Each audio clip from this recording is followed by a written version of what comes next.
ये रिश्ता का कहलाता है कि करंट ट्रैक में ये दिखावल जाता कि अभिमन्यु और अक्षरा साथ में मिलके अपने बेटा अबीर का पेरेंटिंग करतना।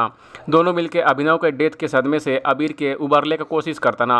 अभिमन्यु अबीर के खूब सारा प्यार देतना। हाल ही में शो में जन्माष्टमी का सेलिब्रेशन दिखावल गई। ए दौरान आग लग गई। ए दौरान अबीर और मंजरी अंदर फंस गई। एपिसोड के प्रोमो में दिखावल गई बा कि अभिमन्यु अपनी माँ के बचाए अपने बच्चा के बचावतना और यही वजह से मंजरी घायल हो जातली। वो अस्पताल चल जातली। मंजरी का हालत गंभीर बा और महिमा एकरे लिए अभिमन्यु के ही जिम्मेदार ठहरावेली। एकरे बाद ही खबर आवे लागल कि शो में मंजरी का डेथ हो जाई। मंजरी का रोल निभावे वाली एमी त्रिवेदी शो छोड़तली। अब एमी त्रिवेदी बॉलीवुड लाइव से पर बातचीत कैली है। वो कहली है कि प्रोमो में नहीं देखले और हमके ही नहीं बतावल कि हम शो छोड़तनी कि नहीं। ऐसा कुछ ट्रैक भी नहीं के चलत। हम जौन सीन का शूटिंग करतनी वो बहुत कट टू कट बाटे। सीक्वेंस बहुत तेजी से चलता, जैसे कि आज शूट होता तो तुरंत एक दिन बाद टेलीकास्ट हो जाता। अब आगे आवे वाले एपिसोड में देखे के मिली कि मंजरी शो में रहतली या फिर नहीं। ये स्टोरी पर आपका का एक बार कमेंट कर हमको जरूर बताई। बाकी अपडेट के लिए देखते रही ABB भोजपुरिया।